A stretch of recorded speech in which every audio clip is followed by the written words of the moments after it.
Hello and welcome to this Dawn Busters Taste Challenge, 5:52 a.m., August 21st, 2018. I was going to start a little earlier, but I was looking at this news report about how these Red Guards had attacked state property at the University of North Carolina. I don't know if the law enforcement allowed these cadres to do that. But anyway, we hope that the state of North Carolina will cut off all funding to the university until the state property is properly restored. So anyway,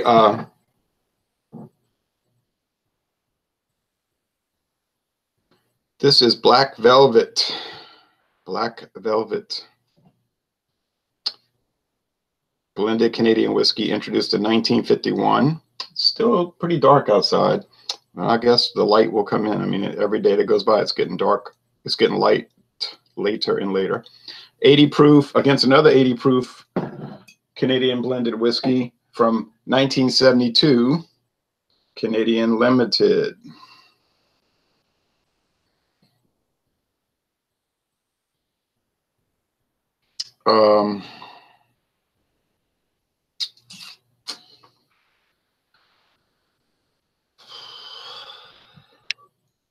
It's inexpensive, $7.42 at Walmart.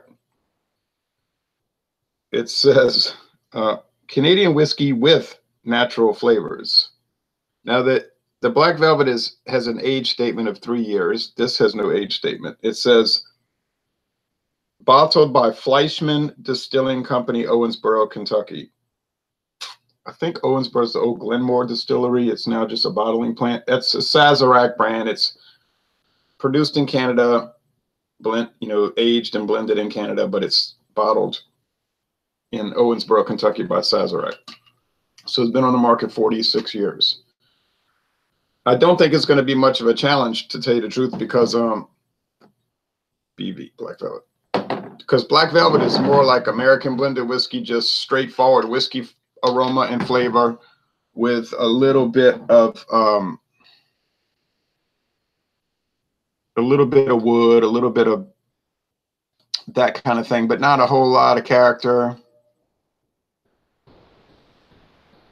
And American blended whiskeys tend to not have a whole lot of character, so it's just kind of bland, you know.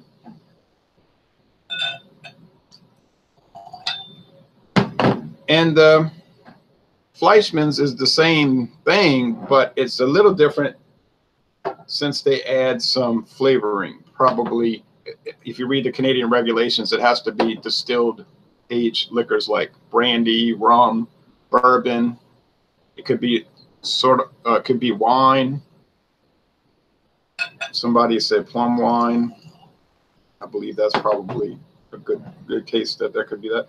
Could these have colorings added? I don't know. I think in Canada they can add coloring without disclosure. In the U.S., no, they can't add coloring without disclosure. It's got that strange Sazerac whiskey appearance. And I don't mean the color, it's gold, but it's got all this sediment in there. I mean, I'm looking through at the computer screen, is very bright. And I see all these big, relatively big and small chunks. What these chunks are, I do not know. But I've noticed that with a whole bunch of Sazerac whiskeys, and it's very strange. Even the 10 High blended bourbon. This one here from Canandaigua, this is bottled in Canandaigua, New York. This one from Constellation Brands does not have,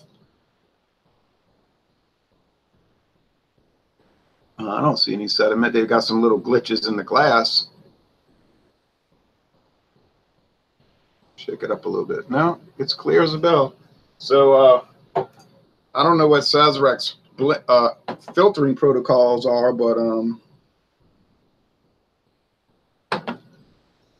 hold on, I got to pour a little bit more of the Black Velvet. I want to be conservative, you know, so I can do future taste challenges, but I don't want to be tight-fisted, you know, stupid about it. It's not like we're talking. They're gold in appearance, yeah, but they're not exactly gold in value or quality. Bucky Denson, good morning. Good morning to you. All right, so the appearance won't matter because, you know, from this distance, 2 feet away from my eyes to the glass, I won't be able to see sediment, you know. And the appearance, like I say, is golden. It's the aroma and flavor that's going to tip it off right off the bat, because that flavoring and that added whatever that is to the Fleischmann's, you know, the Canadian LTD Limited. All right.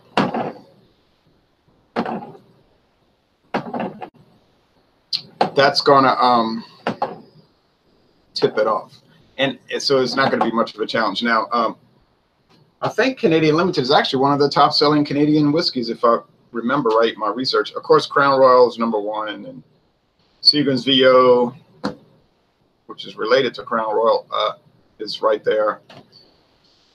Black Velvet is a top-selling one in the top 10, and I believe Fleischmann's, the the Limited, I'll get it right, Canadian Limited, I think is #7. You say that cheap stuff? Yeah, that's probably why it's #7. People go to Walmart or in states that are more restrictive liquor stores, and they buy it because it's cheap, and you say, oh, they just want to drink liquor for cheap. Exactly. Fernand Gauthier, good morning. He said Crown Royal is overrated.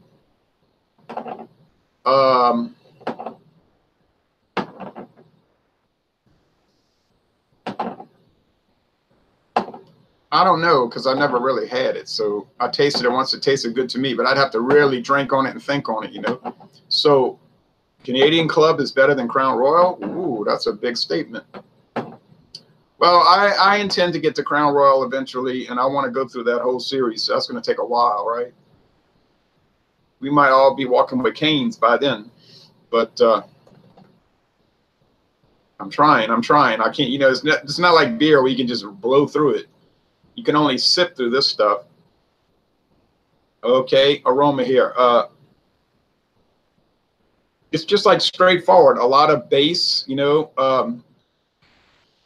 the grain whiskey filler, the grain neutral spirit filler, whatever term you want to use. They talk about that on the Constellation Brands website. Okay, it has a little rye, It has a little like sourdough bread. That would be coming from the barley, right? The rye would be coming from the rye high wine. The corn isn't probably going to make much of a difference because you have a corn base and they're adding corn high wine. I guess it might give it a little bit more of a bourbon-esque aroma, you know. Fernand said Canadian Club rye 12 years. So I've never had that. I had the Canadian Club. I have a bottle of Canadian Club 12 year that John Anelia gave me, and that's a really dynamite product. There's so many things I'd like to try. I saw the rye 12 year the other day at Winn-Dixie. Saw it right there, but I didn't buy it. You know, I got too much backstock. It's just too much. I would like to get the Chivas Regal, but I mean, I got too much, and they have a good deal on that right now. All right. I'm a little surprised in the aroma because I'm not picking up a whole lot of difference. See, I thought it was going to be just like a snap, but it's not. Okay, well, sometimes you get fooled. You might say that's why it's a challenge. I know, but I didn't think it was going to be a challenge. I'm picking up the same sort of thing here, but maybe here it's a little more rye and a little more of a burn and a little more pungent. Oh. You know what? Did I ever write a review of Canadian Limited? I got to look on these whiskey review websites, liquor review websites, and see if they even have it listed. I don't even know if they have it listed. Now, I'm getting the idea initially, this is preliminary, please don't hold me to this, that this is the Canadian Limited because there seems to be a little more sugary sweetness, like a cake icing thing, but it's not profound. So if you think Canadian Limited is going to smell a lot different than Black Velvet, you'd be wrong. They look different because Canadian Limited has that strange sediment and Black Velvet does not. But the aroma is, and is there a big price difference? Well, $7.42 for Canadian Limited and $9.99 for Black Velvet. So, you know, about $1.50 difference. If you want to save $1.50, you know, a penny saved is a penny earned, said Benjamin Franklin in Poor Richard's Almanac. We say, oh, a penny here, a penny there, it doesn't matter. But yeah, over time, it does matter. It adds up, you see. Pretty soon, you've got all your debts paid off. All right. Yeah, this has got to be, they're breathing now. You see, funny thing about these liquor, when they breathe, and you let them swirl around in the glass and aerate, it really makes a big difference. And my friend David, who I talked to on the phone yesterday, he's a big supporter of vessel. I am not as convinced about it, but he claims how the beer pours out the bottle makes a difference, and the way it aerates. Well, that's true, I'm sure. But the way these things aerate makes a difference, I think. All right. See, this got to be the Canadian Limited because more of the nougat, you know, Three Musketeers bar filling and milk chocolate is coming out. Now, some people might be saying, he's crazy, milk chocolate, nougat. Why am I wasting my time watching it? No, but I'm picking that up. I'm going to tell you exactly what I'm smelling. That's the best way to do it. You don't try to cover things up or say, well, I'm reluctant to say it because it might look bad. Well, I mean, I'm doing Canadian Limited and Black Velvet. What do you think I'm doing? I'm not doing premier items anyways, so I probably would look bad to start, and I'm not worried about that. Taste time. Well, I already know now.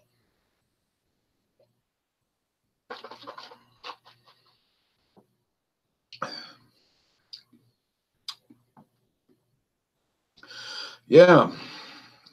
Now, my friend David said, oh, it tastes like black licorice, and he dumped the glass out. I said, thanks for insisting on tasting it and dumping it out. You know, it really wasn't the purpose of me buying it. I said, but black licorice tastes good. He said, no, I hate that stuff. I said, oh, okay. But at least he couldn't say it didn't taste like anything. Couldn't claim it had no flavor.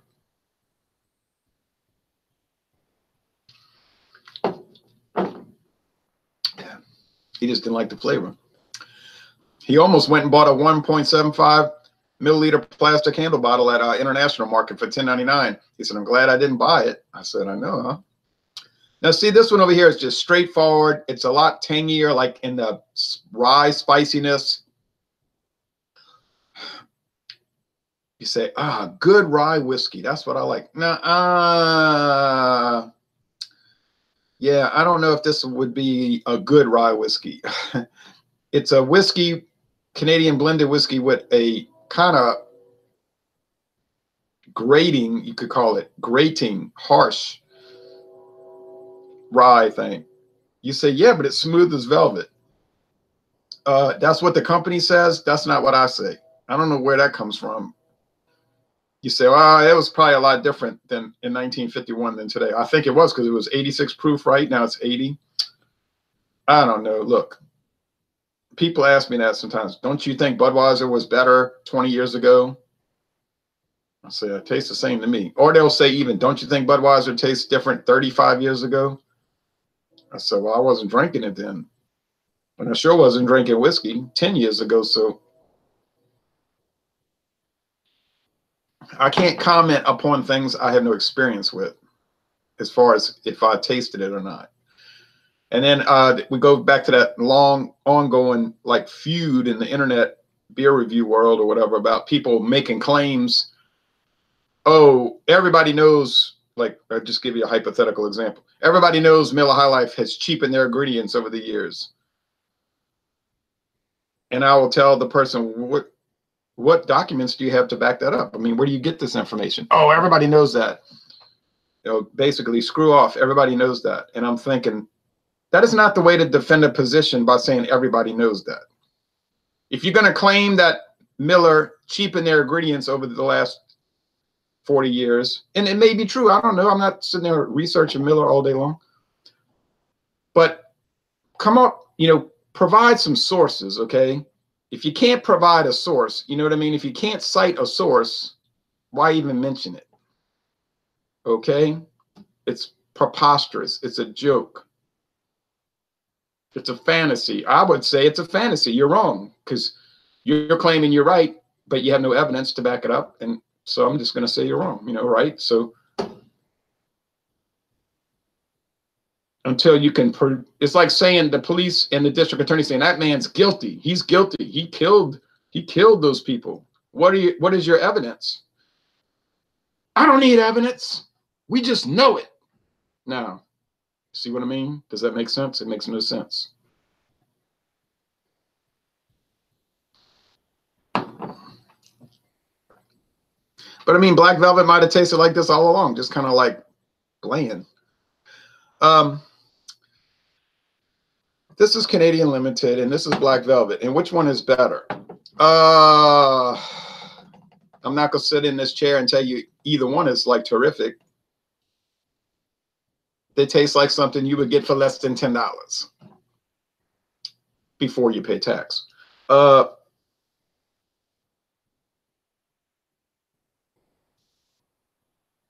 mean, I guess they're all right. I would recommend it because I would say try everything. So when I say I would recommend it, I just mean, yeah, I mean, it's worth trying. I wouldn't go run out there and just be loving it, being in love with it. Oh, well. Okay, so which one's better?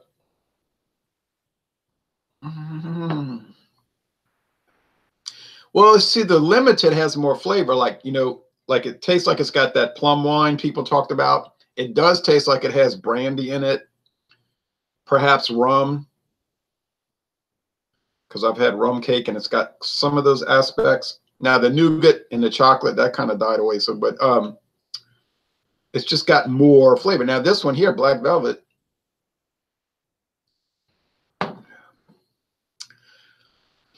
I mean, yeah, I guess it's smooth.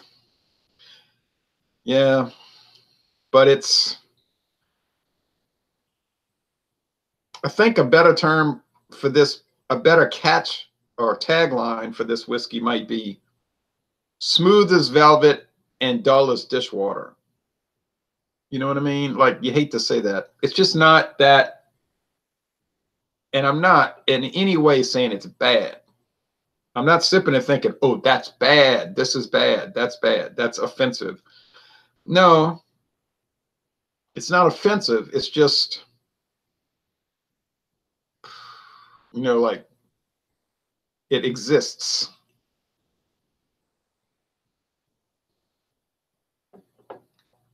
Now, some people have told me you need to try the 8-year age, the premier version, which is about $7 more a bottle. Oh, I agree. I bet it is a lot better. It's aged 8 years. It probably has a lot more going for it. I would not even hesitate to believe that. I'm sure that's the case. Well, I'm setting them over here. I got to watch it. I don't mix them up. I've had problems in the past where I was careless. Well, I didn't intentionally do it wrong. I just was careless. All right. So I'm going to say Canadian Limited. Yeah. CLTD. That's what I wrote. CLTD. Canadian Limited. Initially on the aroma, I couldn't tell them apart. But as they breathed, to sum up what happened, as they breathed, then it became more noticeable. And once I started tasting them, I mean, that was it. No kind of challenge. Would I ever buy either one of these again? I can't see that happening. But in a way, that's an unfair thing to say because I don't plan to buy any whiskey or brandy or gin again. I just buy them to review them and taste challenge them and then go on to something else. You know what I'm saying? I'm not really a repeat buyer with these kind of things. Natural ice, yeah, I'm a repeat buyer because it's cheap, $14.98 at Walmart for a 30-pack, and that's an everyday drinker, you see. I'm not an everyday drinker with bourbon or Canadian whiskey or Scotch or Irish whiskey. You say, well, you drink it every day. Yeah, but I'm trying to drink down my stash. Once it's gone, then I'll only be sipping on the taste challenges. Soundview says, Nocturnal Ron. Oh, well, I didn't wake up this morning until 3:43. Monday morning, I was up at 244, I think it was. Nice, Ron, says Soundview. Thank you. Okay, so we're going to close this out with Thursday, Black Velvet versus Canadian Crest. Oh, I'm sorry, Albertsons. Be the same type thing.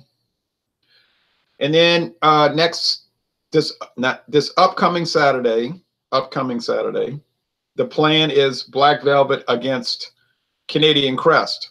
And I think it's going to be a repeat of today. It'll be Thursday will be a repeat of Tuesday, and Saturday will be a repeat of Thursday. Because the Canadian Limited, the Canadian Crest, and the Albertsons are almost the same. They're not the same, but they taste almost the same. There's not a big difference. The price, there's a difference. Albertsons is $4.99 a bottle. Can you believe that? Canadian Crest is $5.99. And the Limited is $7.42. But you know which one I'd buy? I'd buy the Albertsons. It's $4.99 a bottle, and it's not that different than any of these. And I have a feeling it's going to beat the Black Velvet. So it's not a good argument for Black Velvet. Oh, no. Now, good morning, Ron, says Johnny Neely. And Soundview says, no, he's a good artist. He makes music. Oh, okay. Don't leave, man. No, I got to go. I got to dust the house and go walk in. And I prefer Black Velvet over Canadian Limited, says Johnny Neely. Okay. And I prefer the Limited over Black Velvet. No big deal. But not by a wide margin. My first whiskey was a Jack Daniels, and I drank Jack only for 10 years, says Fernand. I know a lot of people that only drink Jack Daniels. Only, and they will never deviate. And I know some people in St. James Parish that only drink Crown Royal, and they've got this, they ought to be on the news, like they have this incredible collection of Crown Royal, like every variant you ever saw. You know how they do those news stories sometimes, the last 1 or 2 minutes of the news, where they'll show something odd like that. This man has the largest Batman memorabilia collection. Well, that would be something for them to show with this Crown Royal. It's something to see. What is that velvet stuff? Oh, you mean the Velvet Underground?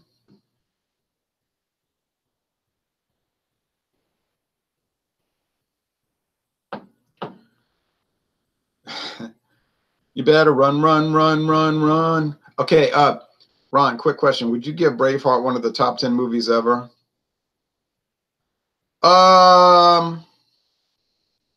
No, I would not. I'm not a movie person anyway. I don't watch movies. I don't really like movies. Braveheart, to me, was sort of like one of those Mel Gibson type overly done movies. It's like too, I don't know how to describe it. Too much overdone, overacted, overproduced, over characterized, over everything. It's like The Patriot. I didn't like that movie. It's like, this is the thing. This is what's going on. We're fighting for the freedom. Here come the British. Oh, you know, I'm like, oh, give me a break. And they make the British look like the Khmer Rouge, you know, we're going to burn people alive in a church. I'm like, get real. The only part I like was when the guy says, it's the King's Highway. But for the rest of the movie, I just thought it was no good. I like Mad Max. But he didn't direct that, did he? Well, that's true, correct. But the soundtrack was what got me. Well, you know, soundtracks are a little different. Top 10 movies. I can't talk about that because my movie watching experience is so poor. You know, I don't like I said, I don't like movies. I like scenes from movies, like different scenes that are interesting. But the movies themselves, I can't hardly stand to watch them. But of course, I'd say Godfather. The Godfather Part 2 would be in the top 10, but it has a lot of continuity problems. You know, like there's things in there that don't make a lot of sense. Like there's a lot of flaws in it. But if you watch it once or twice, you won't pick them up. But then if you keep watching it, you say, wait a minute. Scarface, that remake, you know, that's a remake from 1983. That's a pretty good movie. I mean, it's obviously not meant to be taken seriously. It's sort of like a, you know, it's not meant to be realistic. It's meant to be that Brian De Palma type thing, like a fantasy detached from reality situation. But it has good scenes in it, you see.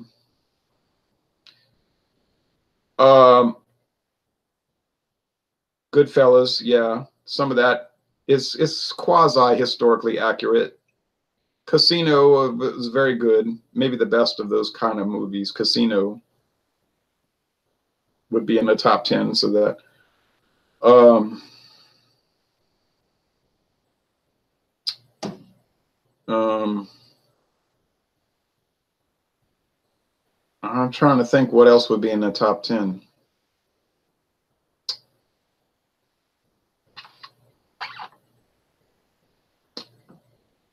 Out of Africa. No, I never saw that.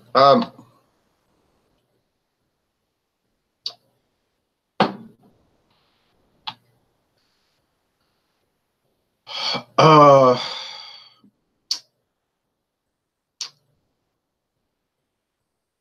I'm thinking of different movies, but I can't think of the top 10.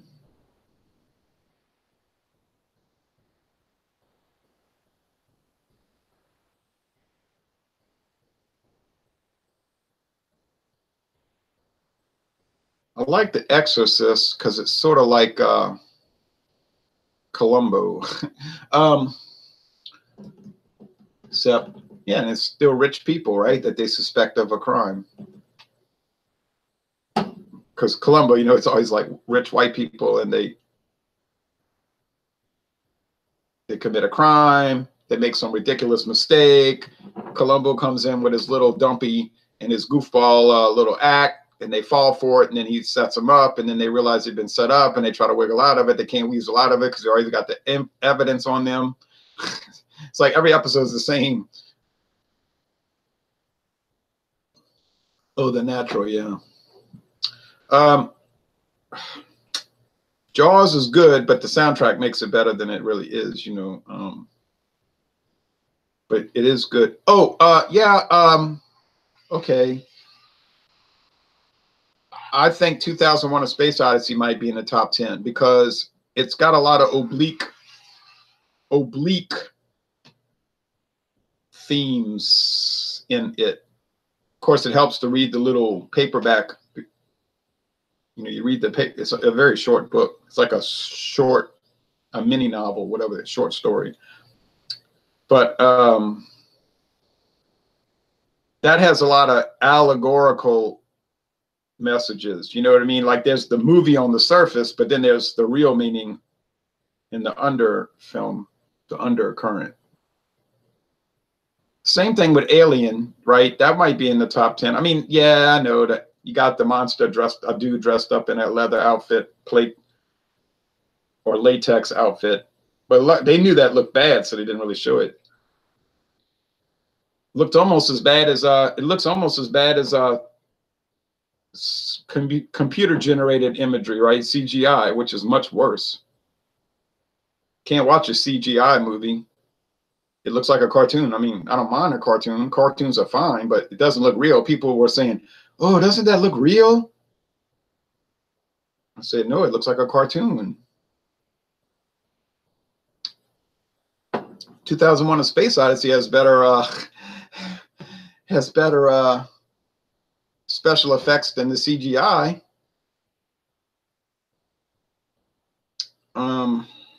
So I guess that's it.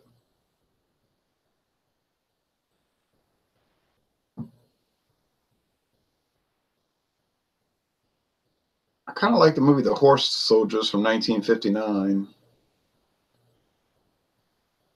That's sort of like a standard type thing, but there's a lot of what I say underneath messages or whatnot. Sort of. Yes, Space Odyssey is so good. Man, it's damn clean. Its effects look real. I know their special effects look more realistic than the moon landing in 1969, 70, 71, and 72. Those look less realistic than the dang 2001, which kind of puts ideas in people's heads. I remember the last moon landing. I remember that. I literally remember it. My mother was talking about it, and they were showing it on TV, and that was number 6, that moon thing. I didn't think too much about it because I just thought, oh yeah, there'll be more. You know, I'm a little kid. I thought, there'll be more, but then they never did it again, which is kind of peculiar. They went to the moon, but they never went back in 46 years. Strange. Very strange. Curious. Very curious. Let's do a duo Google chat. Yeah, we could do that. Not today though. I'm running over now. I gotta do some things. But anyway, so this taste challenge was a little more challenging than I thought it would be, but not much more challenging. I mean, you saw this, you watched. I mean, I pulled it off pretty fast. So,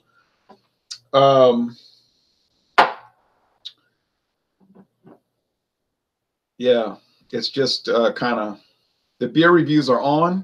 The beer reviews are on. They're on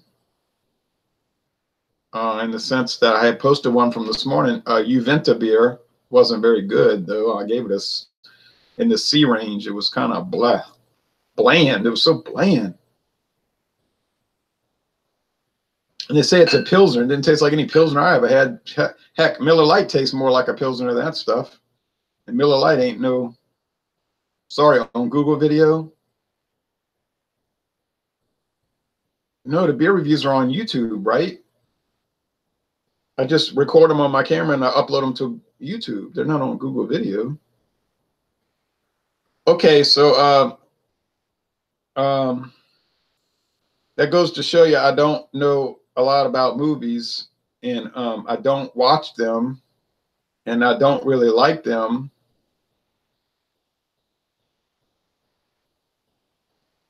But the ones I named, I know a lot about those. You understand? I know about those films. But my father's somebody who knows a lot more about movies, but he watches Westerns. Okay, so he knows about all that. And I said, Stagecoach, that's a famous one. He said, that's not even that good. I said, don't people consider that like one of the most epic or important Western movies ever made, 1939? He said, I don't even think it was any good. I said, okay. John and Neely said, I got some Juventa beers in the fridge. Yeah, I had them. I got another one, a fruit flavored one coming up probably tomorrow or something. I think their beers are kind of up and down. Like some of them are just A+ all the way. And then others are just ordinary to the hilt. I said, oh, they're kind of like Squatters, but maybe worse. And I don't mean the Squatters is bad, but Squatters does have some duds, but I don't think Squatters has as many duds. Squatters and Wasatch. So I said, making me think, making me wonder, making me curious, more curious. All right, so enough of that. And like I say, movies, I'm not too good at. Record albums, I might be a better person to rate those. I mean, I haven't done a record album review in a long time. I did the Judas Priest, remember? Sad Wings of Destiny and Sin After Sin, and I reviewed Stained Class, and I did a lot of Jefferson Airplane and Starship albums. And I was thinking I might review Blows Against the Empire. I did that as part of the alternative albums, Jefferson Starship alternative albums, because they made a whole bunch of albums that were like not them, but really them. It's like it's the same people, but it's called something else, kind of like. So I'm thinking I might do a review of Blows Against the Empire from 1970, because that's a very interesting album. I tried to do Fleetwood Mac, but it keeps getting muted. Even when I don't copyright it, you know what I mean? Like I don't mean copyright, I don't even monetize it. Obviously, I wouldn't be dumb enough to do that. But it just mutes it. They're so greedy, you know. They don't want anybody playing even a 10-second clip of their music. It's like, okay. But they don't need me to review Rumors or Fleetwood Mac 1975. People buy those things like it's going out of style. So, but it'd be nice. I mean, I wanted to talk about it. Legends of the Fall. No, I never watched that. It seemed too long or something. I don't like all those fantasy movies where the people say, "Oh, he was plotting against him," and I think I don't even care. I don't care about that. Who cares if it was just made up? I can't even stand watching the superhero movies. I read comic books, but that's quick. It's like done. I watched a bunch of superhero movies, and I said, you know what? I hate watching these movies. They're horrible. Except for Superman the movie. That was the only good one. Ron, do the German band Can review. How can I review them? I never even heard of them. I don't know anything about them. All right.